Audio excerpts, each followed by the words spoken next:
Good whatever time of day it is you happen to be listening. This is the P&A Podcast Express. We are coming to you from the world famous Palm Street Studios, located in downtown Dickerville.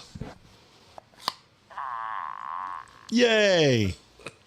Adam Phil here with you as always. We are joined by our featured guest tonight. Brian the Blade is with us. What is up? Not a whole lot. It's a Sunday evening. It is a Sunday It's evening. May the 4th. Be with you. Right, it's May the 4th. Tomorrow is Cinco de Mayo. I purchased some cervezas for us, too. Oh, excellent.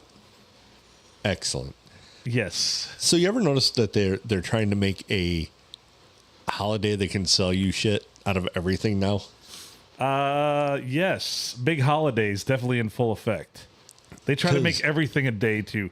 Don't forget to buy your wank on Wank Day. So I've gotten about probably 10 emails today encouraging me to spend my hard acquired money on Star Wars items. And why is it that everybody sells Star Wars items now? You would think it would be more difficult with the licensing now that they're Disney's bitch. Well, yeah. Or maybe that's just Disney saying, "Hey, make a shit ton of money." Or everyone, Disney, Right. Is Disney allowing more monetization of the Star Wars franchise? Oh, they've got their hand in everybody's pocket, so they're of course like that. Yeah. They're like, oh shit, you're gonna make this and sell it for X amount of dollars. Well, then we'll take 25% of that. Well, the movies ain't done shit lately, so. Are they making more of them? Star Wars? They make spin-offs. I don't think Disney should make any more movies. I think Disney should be in prison. They should, for what they charge to go into their theme parks now. Holy shit. Also for what they do to all these classics, making them live action. Yeah. Unbelievable. Crazy people in them. It wouldn't be bad if they go back to their roots. When in the hell has there been a really good Donald Duck's vehicle lately? It's true. That is true. That's a great point. Well, I don't know. The roots were pretty racy at times. But we liked it better that way.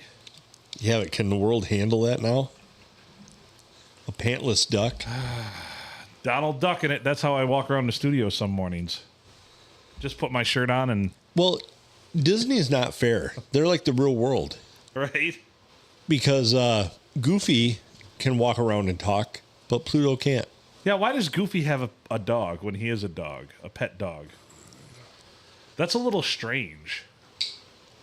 It's always freaked me the fuck out. Yeah. Yeah, I don't like it. I don't like it. Right? It wasn't Goofy wasn't Donald's dog or Mickey's dog. It was still Pluto, right? Yeah. Yeah, Pluto's everybody's dog. He was a dog whore. You'll have that. Oh my, the Grumpy Griller has showed up. Hello. Hola, senor. Get in where you fit in. And we'll figure out which microphone it is. So yeah, a good thing he's here. That leads us to our next segue. We could talk about Disney a little bit more if you want to. I'm over Disney. You are? Yeah. Let's see if it's this microphone. They're going to charge you for talking about them. I think it's on. Say something again. Say something again. You got it. You're on the right one. Baby. So I switched them around, though, because now green is where yellow should be and yellow is where green should be. Yeah, you need to open your can with that. Oh. That's fancy, huh? Yeah. There's a good time to introduce it. We have a new feature here at the P&A Podcast Express. This will be our giveaway for Tuscola Parusa this year. Can toppers. Poppers. So you can open them up just like this. Is that what we're going to call them?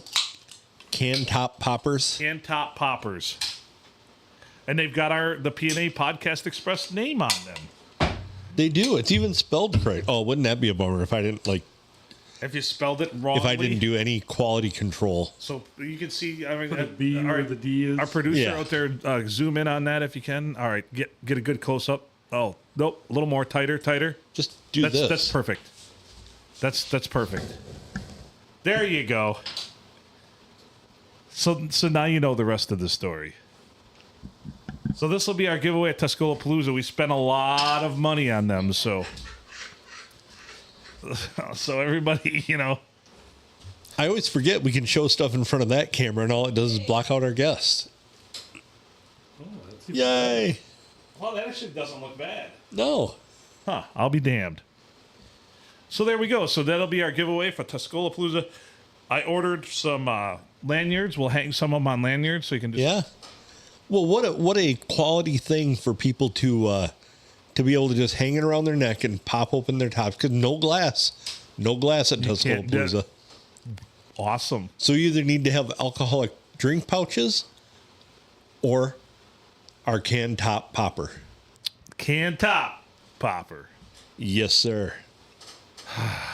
Well, they're going to be the biggest thing at Tuscolapalooza, even though they're rather small. I wonder if some events have votes for the top can popper. Perhaps. I don't like to talk about the competition.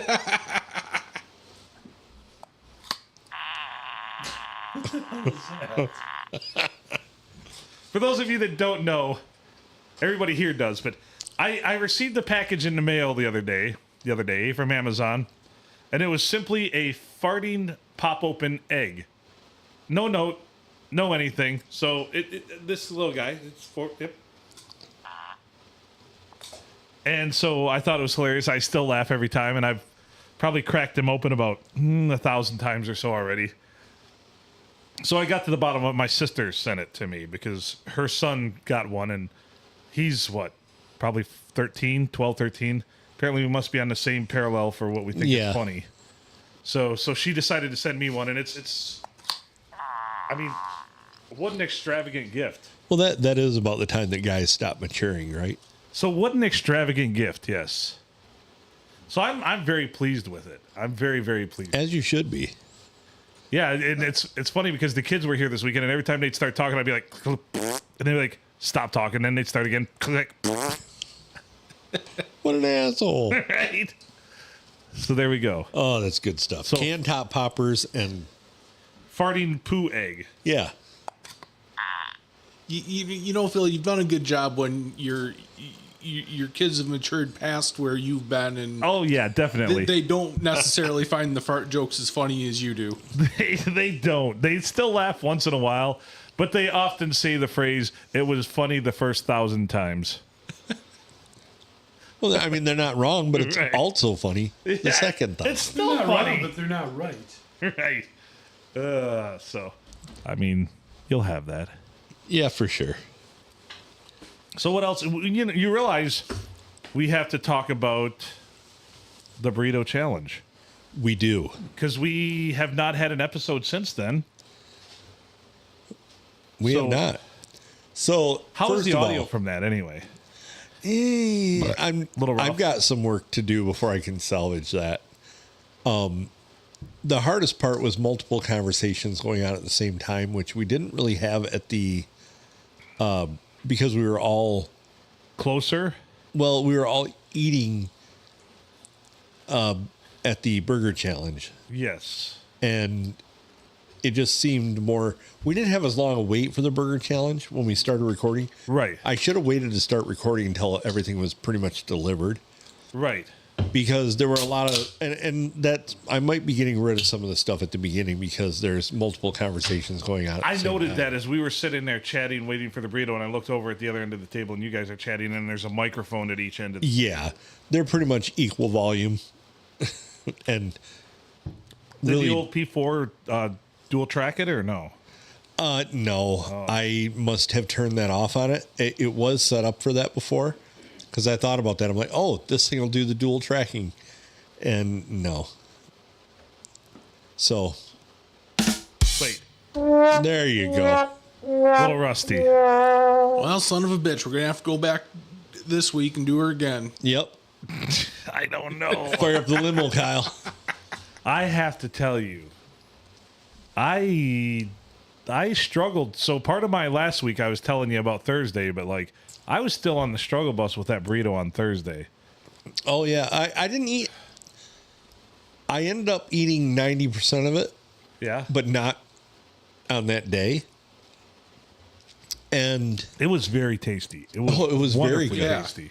Oh, and I'll tell you what, when I got it home and I actually like added sauces and a little more sour cream and that kind of stuff to it. And didn't feel the crushing weight of having to finish it in 30 minutes or less. Exactly. It was really good. The rice inside was actually quite tasty.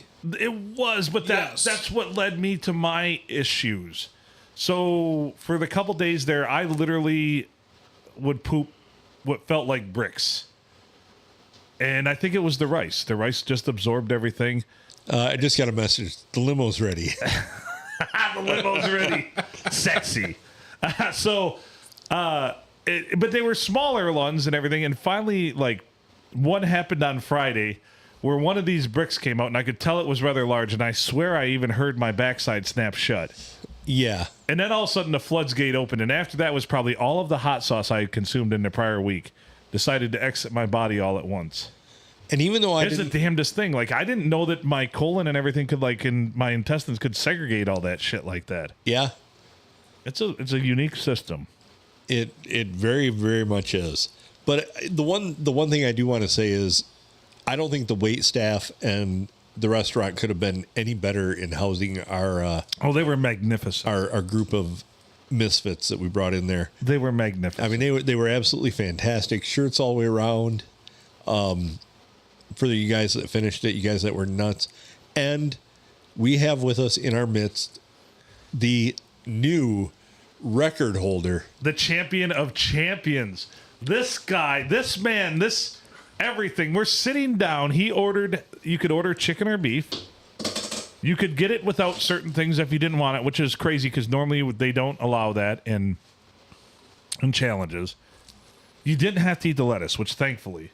But I don't know. I don't think they added anything if you said no lettuce. But I ended up mixing over half the lettuce in with mine. But Jeff asked about utensils, and he says, nah, don't need them. Don't need them. Ordered a chicken burrito. He picked this thing up animal style. Well, he cut it in half, I think, right? Cut it in 4 pieces. 4 pieces, yeah. You ate this thing. You ate this motherfucking 5-pound burrito in 6 minutes and 15 seconds. And they were amazing. So we have the clip out there of when Jeff actually says, what's the record? And Libby's like, like 11 minutes. Yeah. I think he's going to beat it. And she comes over and looks, and she's just like, yeah, right. And that was at like 4 minutes and some odd seconds. You only had a few, probably like 5 or 6 spoonfuls of stuff left on your plate. He finishes this thing in 6. And I remember her asking, like, is he punking me right now? Is he like hiding it in his jacket or something? And I'm like, no, he eats like that. She's like, we had the record previously. It was just under 11 minutes. And it's actually a competitive eater that has a YouTube channel. Yeah. Therefore, the P&A Podcast Express would like to announce we are going to start sponsoring Jeff in eating competitions so we can all finally make some money. I like it. Because that was impressive. It was a super impressive display. And I was sitting there, and I felt like it was the hot and ready challenge all over again. Because he's finishing his goddamn burrito, and I'm halfway through mine. Literally, I was halfway through mine when he finished his. I was just getting to halfway. Well, and everybody else just seemed to struggle with it. Like, that last little bit for everybody that finished it was a slug. It all starts stacking up on you. So eating it quickly is probably your best bet. And for me, I got caught in the same trap that I normally do where I was chatting too. And I think had I not, I finished it. I still finished it. Yeah. I made it. But I got in just under the wire. Like literally right at the 30-minute mark, I finished it. So the most amazing part to me, not only did he finish it fast, not only did he not use utensils, all of that is amazing. The most amazing part, stands up, shirt's clean, there's nothing on the floor. Nothing on the floor, nothing on the shirt. The most amazing part for me was I texted him later that evening and says, how you feeling? He's like, I'm just sitting down having a big bowl of ice cream. What an asshole. Meanwhile, I'm like, I could hear everything, all the valves and everything squeal when I breathed. Yeah. I didn't. I had about a third of mine. I did not eat until like the next evening.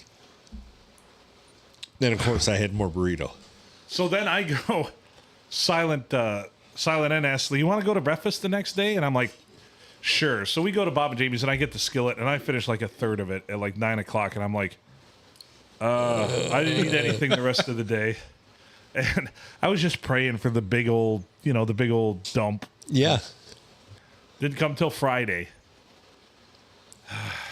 It is not a Speedy Gonzalez burrito. No. But how did he do it? So we are going to go back. They have a burger challenge too at Crossroads Family Restaurant, which God bless them. Awesome establishment, awesome food, and everybody in the restaurant was cool about it too. Everyone applauded when Jeff finished his burrito. That was in the restaurant. I don't think anybody could believe it. Yeah. It was pretty amazing. So I was sitting across from Jeff there, and I'm just head down, paying attention to my own business, trying to do it we got done. I felt bad that I didn't get a chance to witness Jeff devouring the challenge. So I stopped and watched him. I watched his finish.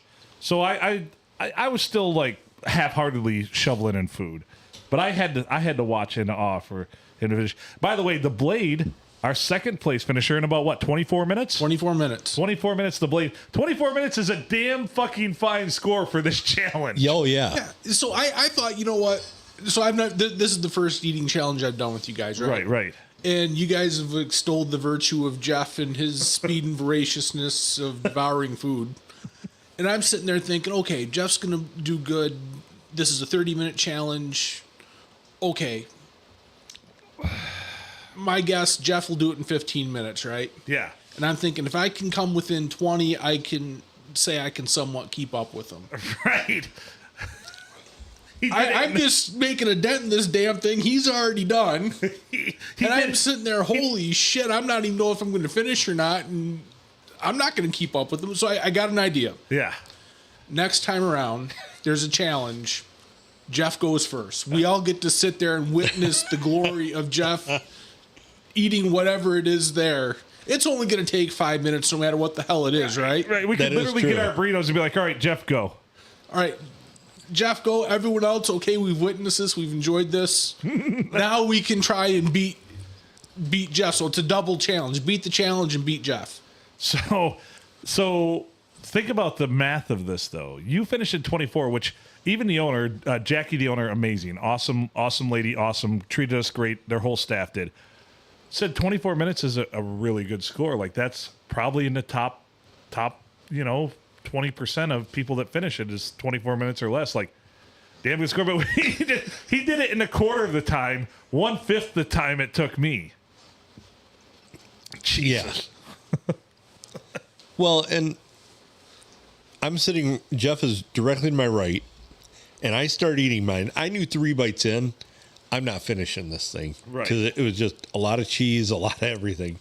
So I'm 3 bites in, and I look over, and Jeff is on his second section that he's picking up.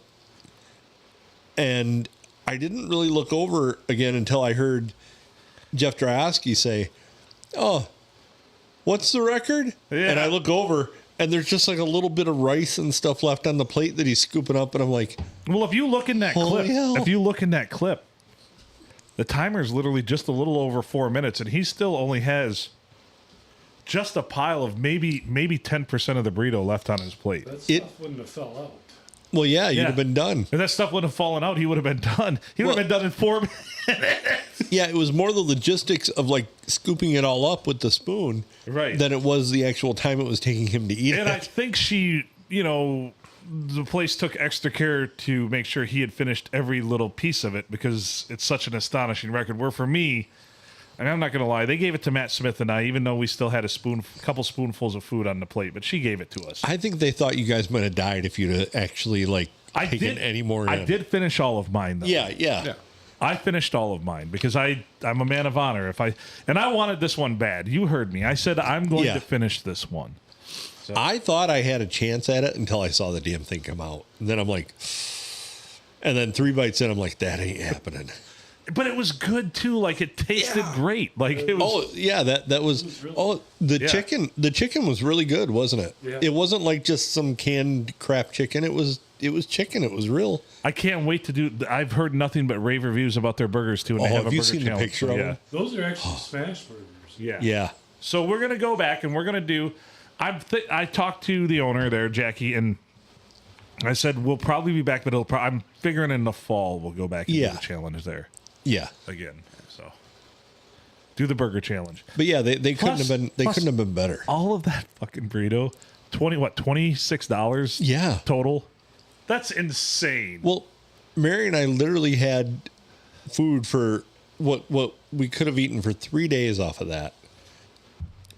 And it was less than we'd have spent if we went up to like. So even if you Liberty didn't want to Lanes. do and it's a damn good burrito. It's a wet burrito too. They put sauce over top of it. You could probably go, if you say have a family of 4, buy that thing and still take food home easily and feed you, Yeah. your significant other, and 2 kids easy. Probably if you had 6 kids, you'd probably. Yeah, we cut open the burrito. I didn't think I could get away with the way my burrito sounded. I didn't think it'd be possible to actually pick the damn thing up and eat Right. it. So I don't know how the hell you did that, but good job on you for doing that. That was just willpower. Yeah, I took a bite of it and I said, damn, this is really good.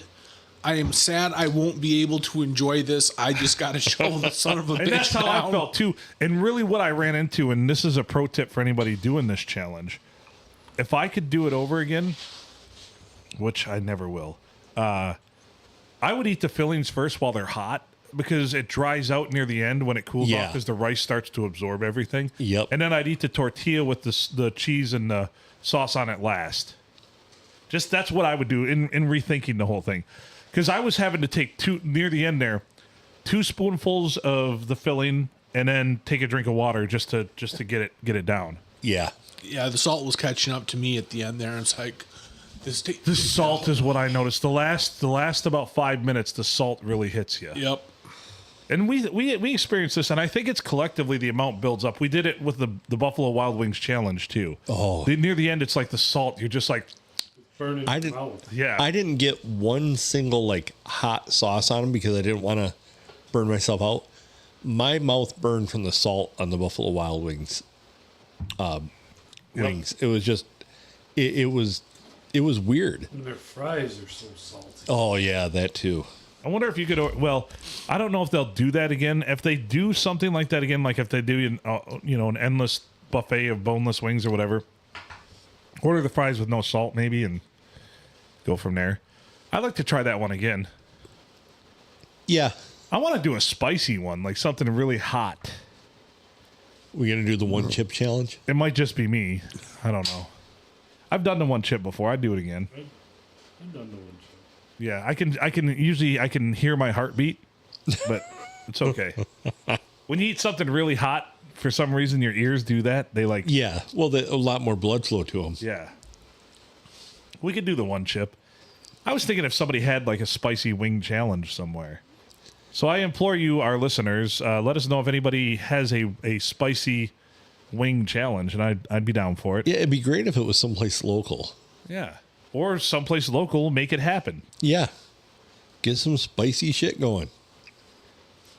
But no, that was a really good time. And Kyle, if you're still listening, I would really, really suggest a bottle of Febreze or Ozium on those seats in the back after that trip home.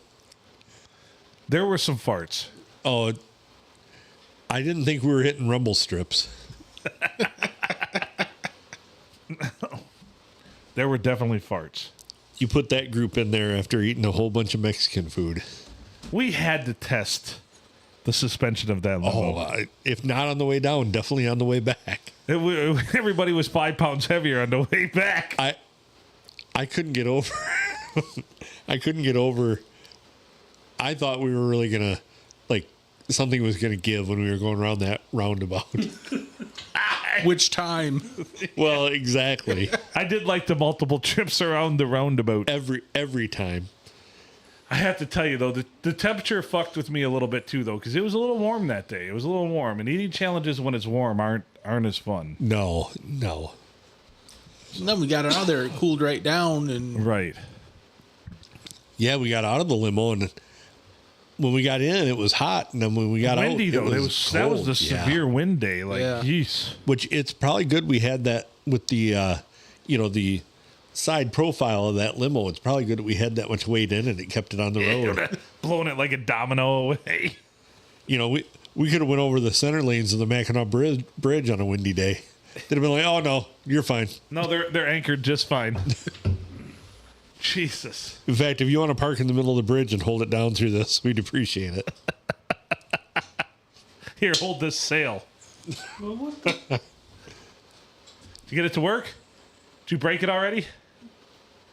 Oh, it bent your thing? You gotta jam it in there. Jam it in there more. Uh oh. We have a problem. It's not a design flaw. There we go. It's got to really push. Hooray! It's a Pepkeko.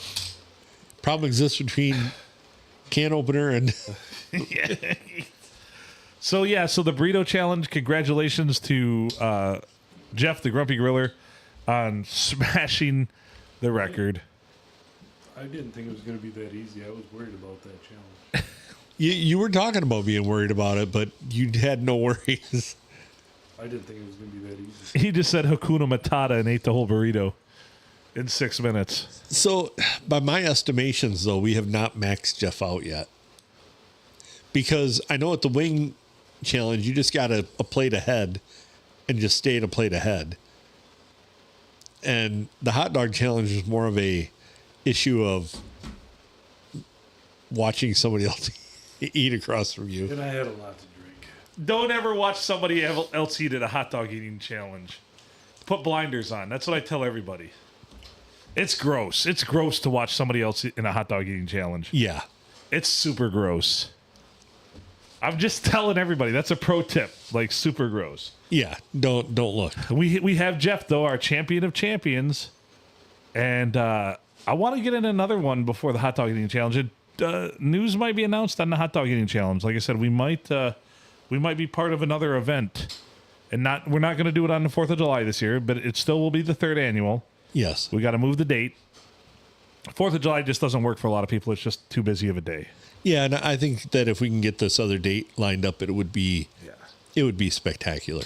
I think so, and it'll be a lot of fun. But I've maintained my streak, though, of participating in every challenge we've had so far in the podcast. Much like being on almost every episode, but recording every week. I technically have been on pretty much every episode. I think so, yeah. Even if it's a clip show. But I still got my streak intact for being part of every eating challenge. And let me tell you, my doctors, they're not pleased about it. Well, I mean, they say if you're going to put all this effort into eating all the time, you should at least win more. Right? And this burrito challenge was tough, but once again, I just want to say a big thank you to Crossroads Family Restaurant. Huge. You guys are awesome. They were fantastic. They're amazing. I thought, there's going to be 8-9 people walk in there and they're all just going to be pissed off and the kitchen's going to be mad because we were ordering mass quantities of burrito. It was the complete opposite. I mean, they couldn't have been more gracious or welcoming, and they were all amazing. I love that picture of the servers holding I all was the just burritos. going to mention that. They're holding like 45 pounds of burrito. Awesome. And the owners thought it was awesome too, because it's great cross promotion because I know that I see them, they're really trying and putting a lot of effort into their page, their social media. Oh yeah. So we helped each other out. I think we both gained followers from it. Well, it was the most people that they've ever had attempt it at one time. Yep. Probably by a long way. I think 3 or 4 is the top before 3. Yeah. I think So, I mean, having that many people come in and try it and having that many people complete it, having a record set, that's all good promotional stuff. And the fact that it was good. It'd be different if we were coming out here going, man, I think it had Elpo inside. No, it was really good. Top notch. It's a quality damn burrito. And from what I saw and everybody we talked to while we were there, everything there is top notch and awesome food. I really want to try. All the way I around. really want to try their fish. Their fish looks really good there, but so do their burgers. It's tough because they have a lot of stuff that looks really good there, and just not a huge place. No, nope, but busy. They're all. They were busy as all get out. So looking forward to the burger challenge there at Crossroads. We got to figure out our next challenge though. We do. So throw us suggestions. Anybody who's listening to throw us a suggestion out of where you think we should go, and We'll get the limo make fired idiots up. of ourselves. We'll get the limo fired up and Yeah. we'll head out on the road. We'll bring our champion as well as other various champions. We have Yes. one true champion right now, but we have other various champions, and we'll bring Yes. them all along. I like it. Anybody who attempts is a champion. Just not everybody's a winner. Just not everybody's a winner. Wait.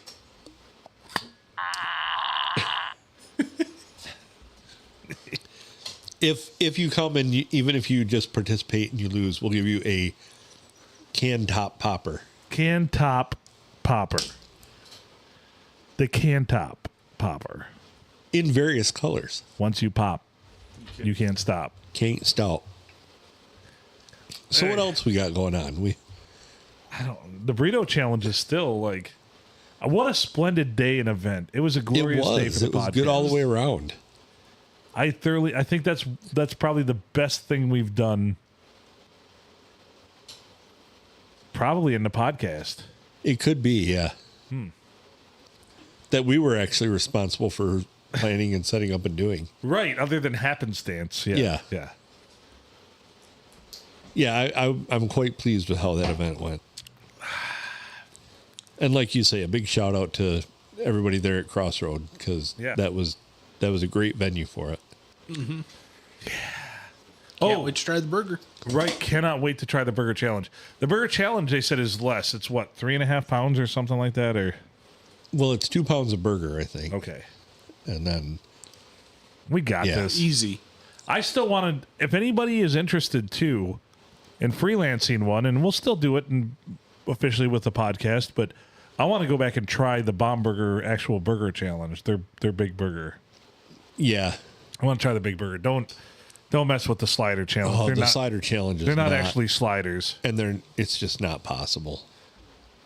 That's the only one I think we've seen that I say is impossible. Like, yeah. Although I'm pretty sure Jeff could do it. Oh boy, it's a lot of bread. It is a lot of bread and a lot of burger. I mean, you figure you had like 4 patties or whatever on your burger. That's 12 of those patties. I just think it's a little much. Anyway, what else? I'm trying to think of other challenges out there. Oh, there's an ice cream challenge that they put forth for us. Oh, at the yeah. I don't know. I think I handle real food better than ice cream, though. Like, well, it's ice cream a lot again of goddamn sugar. Plus dairy. Dairy. I've gone around and around with dairy challenges. The milk chug challenge. That's the worst I've ever felt in my life. After 2.5 minutes of you and me both did a half gallon of chocolate milk in 2.5 minutes. Oof. And I in that amount of time, I got to where I had about that much left at the bottom. And when he finished and I knew I wasn't going to win, I couldn't drink anymore. And then we did more podcasts after that. I've never been that sleepy in my life. Really? Oh my God. I was just like, I was sleepy. And then I couldn't catch a buzz even. I drank probably 20 beers. Oh yeah. You were and down my stomach was so coated that I'm just like, Jesus. Yeah. So yeah. So if you eat a lot of ice cream, you're probably going to need a lot of booze because it'll coat everything, and then next thing you know, yeah. So I had a listener say we couldn't hear Jeff, so I turned the other mic on just in case I had the wrong one. There you go. Maybe it's on the live feed too, though. Oh, say something, Jeff. Something, Jeff. Did it pop? You've got levels there, right? Yeah, it popped. Okay. He's quieter than the rest of us, but Sort yourself out. All right, that one's empty. That there one, you that go. one's good. You'd only pop the top on one. Yes. That's responsible pop topping. What are you doing? I don't know about responsibility. Those don't have carbonation in them, go flat. No, I'm definitely liking the no carbonation a lot more. Yeah. That carbonation fucks with me a lot. Although after these couple, It's cerveza in celebration of Montezuma's revenge tomorrow. And then, Cinco de Mayo. Yes. And then I have Coors Lights in there. The problem with it is Coors, like, the carbonated ones are so fucking cheap, though. Like, you can get an 18-pack of Coors Light for, like, $15 out the door, where a 12-pack of these teas costs you, like, $23 out the door. Yeah, those are big, though. Well, not the big ones, the cans, sorry. 12-pack of these. Well, maybe the carbonation is... So big boozers, like, hey, non-carbonated drinks are way expensive than... Yeah. So they leave carbonation out. It's kind of like diesel fuel being more expensive than regular fuel. Yeah. Diesel is created first in the refining chain. Therefore, should be cheaper. It should be, ergo. But it never is. It's just like propane's a byproduct of it all. They sell that shit too. They used to let it go in the air until they figured out they could use it. Yeah, they literally still burn it off. Up in, like, if you go up north to, like, Mayo and all that, they're burning it off. And it's odorless. They actually add the odor. In Canada, interestingly enough, the government passed a law that they can no longer burn it off or release it. So they just about give propane away in Canada. Those fucking wacky Canadians are always way ahead of us. So a guy I used to do some work with that owned a propane company up in Oscoda used to send a truck up, and he would get he would buy the propane for about 9 cents a gallon. Jesus. So he'd send a 33,000 gallon truck up and bring it back, and it would cost him next to nothing, and then he's selling it for a couple bucks a gallon. And what does it tell you about propane with exactly just that? The people who are selling propane around here are all very, very, very, very wealthy. Oh, yeah. Huh. We're in the wrong business. We are. I mean, we sell gas, but in a different way. We produce more than we sell. Right. We've got a glut. Right. So how do we turn into big propane? I don't know. My guess is it takes a lot of money and work ethic. We don't have either one of those things. I'd still rather corner the market on bowling alleys and bars. Kingpin Industries. Yes. LLC. So what else? Anybody got any gear grinds? I think this gummy still got some elasticity to it over here. That's still half of my gummy from 420. Just still sitting here on my desk. Gear grinds, nah. Oh, wait. I still have not heard the real reason. There you go. Woo! I still have not heard the real reason why they've had to dig up the sidewalks at the Four Corners at Sandusky. Ooh, yeah, we want to know. Who can we call Probably about didn't this? test. Yeah. My guess is it has something to do with the push buttons for the crosswalks. What also amazes me is the number of those that they had to put in because the streets are all like off crooked cattywampus. Who the hell originally designed Sandusky and thought that was a good idea? Problem is they had two different survey companies and they used a different benchmark. But ain't somebody smart enough to fucking see, hey, these don't line up? Not in Sandusky. I mean, that would be the first thing you would...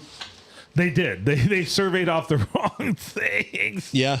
Yeah, they surveyed one, started at one, and we ran into that doing a house one time. They surveyed the road from the wrong way, and everybody's property lines were... All skewed, all fucked up. They're like, hey, McLeod, your fence is on my land. Get your you off mine. But I mean, it doesn't think, gee, hey, these things are off 20 feet here. Yeah, no, I mean, you can eyeball that pretty good, I think. So, as a person who's now getting very acquainted with civil engineers, holy fuck, they run a loose and fast and not very tight ship. Holy Christ. Civil engineers.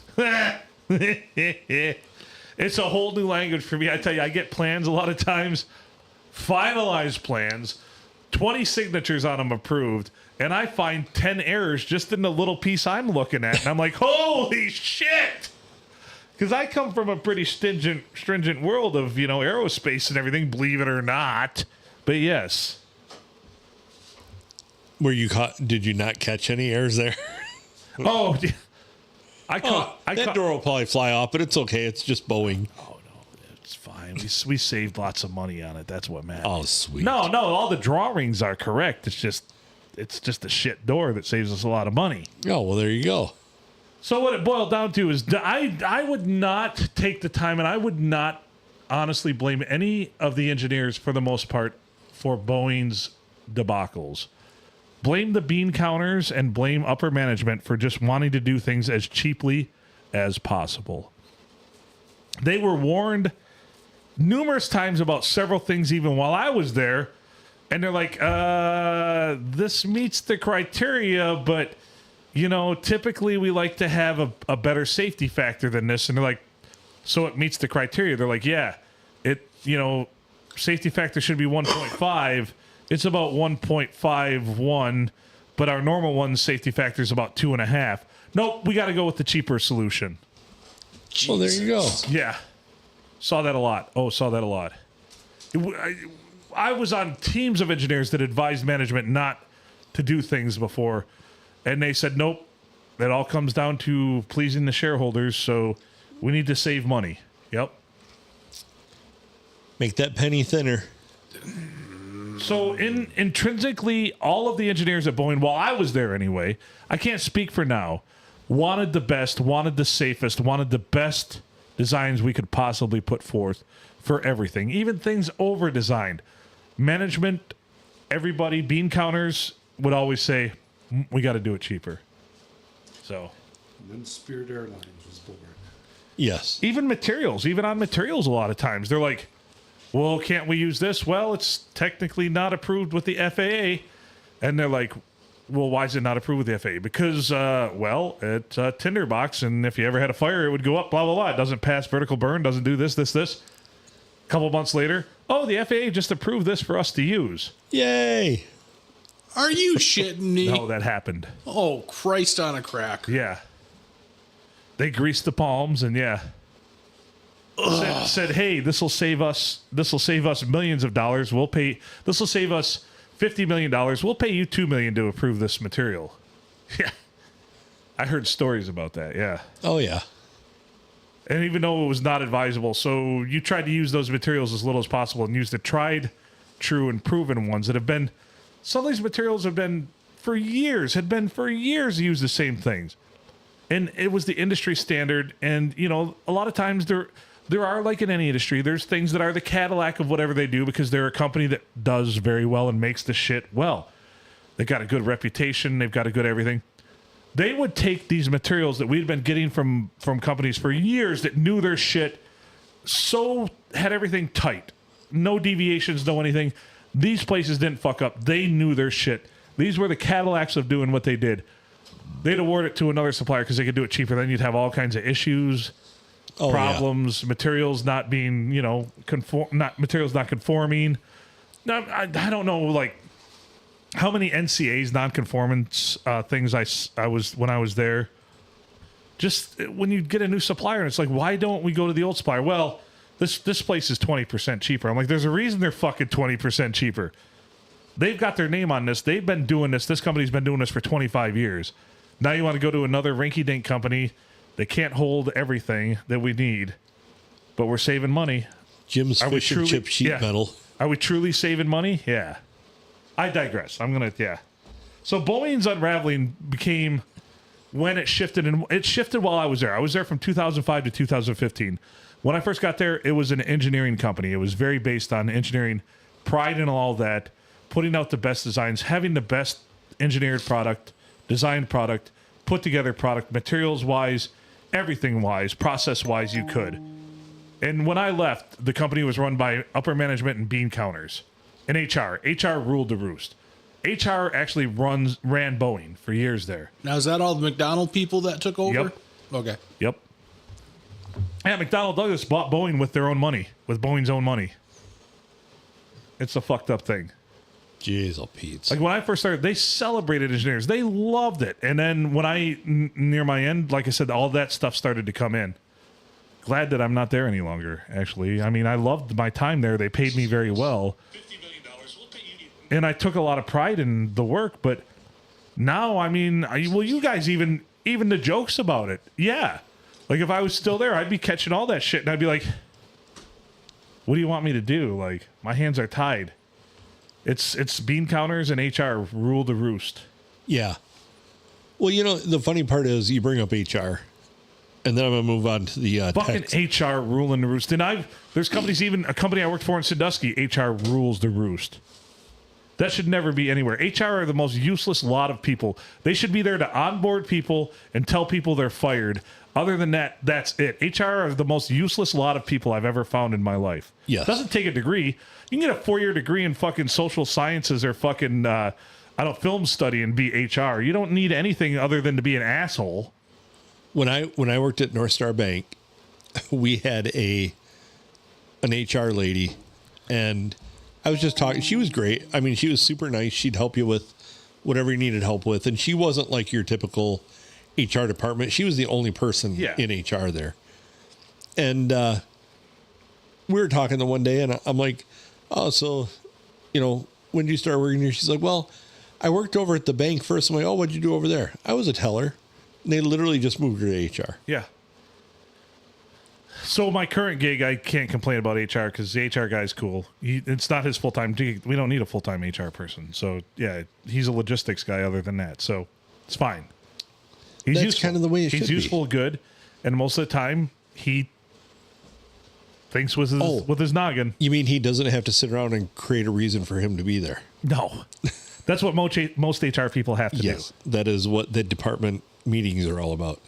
So we had a question come through, and it's a legit question, also a gear grind, also a I'm going to say it again, a legit question. Okay. Do they want a legit answer? They're not going to get it here. Well, okay, then. There it is. So, in Sandusky, if you are turning south on M19, why can you no longer turn on red? Now, I do know the answer to this. So, if you're heading like towards my house, south, if you're eastbound, the light is well before the stop lines and the light are well before the intersection. You've got to travel further. Well, kinda, yeah. Half the intersection. You can't turn right on any portion of that corner anymore, except for, I believe, off of North Sandusky, right? Headed west. No. You can't turn red either. That so is it no turn on red anywhere? All four, all the way around. No turn on red all the way around.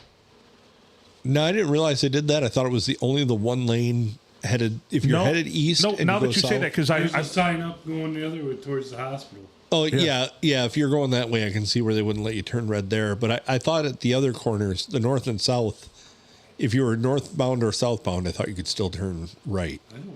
I think no, you can turn. You can go from south to east and still turn right on red there. I didn't see any special hanging sign last week. So if you're right beside Elk Street, you can turn right toward Dairy Queen. Right. Just to break it down for people rather than directions. But if you're headed toward, if you go past the jail and want to turn right toward McDonald's and everything to the west, I don't think you can turn on red anymore there. No, I thought you could if you were southbound or you were northbound. But the reason for that is because, as Jeff said, the original surveyors used different markers. Our streets are fucked up. Right. And there's really no way to unfuck them. So they will remain fucked up. And, that is what it is, I guess. But the state of Michigan decided that apparently the southbound traffic on North Sandusky Road is so intense that not only does that light need to be as long as all the other directions for the maybe one car that is going to turn off of that, but also that they need to interrupt all the other directions for that direction. It makes zero sense to me. And for the love of God, put a light out by Walmart again somewhere. For God's sake, right. and slow it down. 55 out there is fucking ridiculous. I ain't surprised that they didn't make the change, or they didn't revert back to the way it was 30 years ago, where you couldn't go from, you couldn't continue straight south there off of Sandusky You could only Road. turn right off of North Sandusky Road Yeah. forever. You could only turn right off. And, And that's honestly, why that little back loop by Nutrient and everything was the big thing, because that's the only way you could head east. Right. And they should go back to that rather than fuck up that whole intersection for, like I say, one car every 10 minutes that comes through there. I mean, I can't tell you how many times I've sat and watched that lane be green and not a single vehicle turns off of that. And then it just remains green until the other one, another direction. Well, gets to go. apparently we've trusted in people who statistically study traffic and know what they're doing. They do not.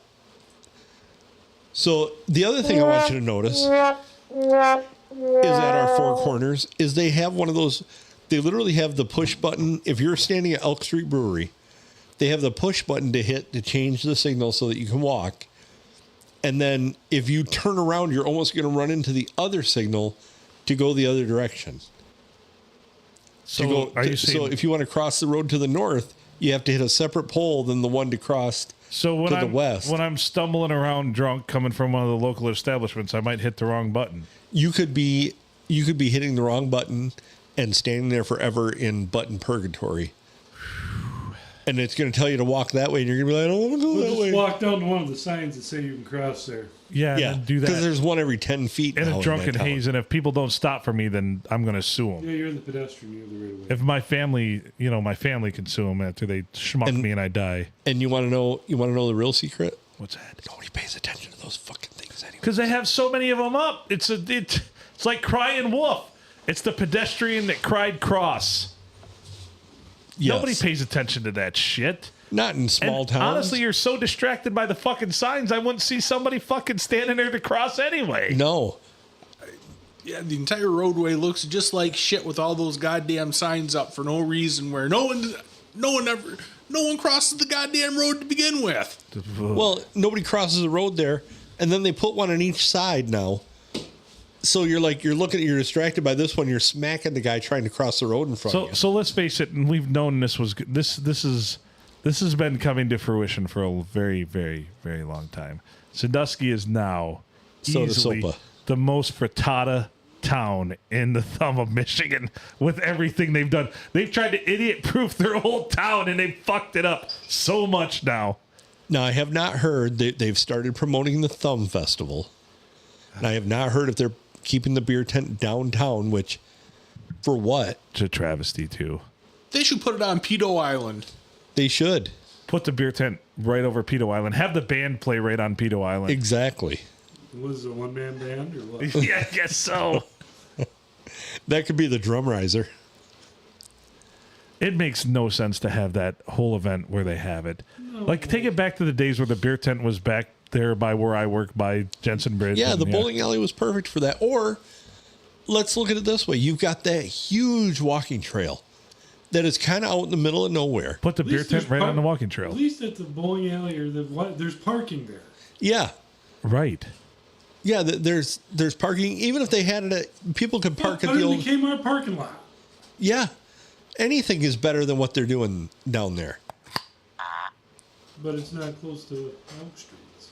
Well, and that's the real bummer is, unfortunately, our beer tent is tied in with the lot there that is going to want to keep it there for their own profit. Even though they claim it's not.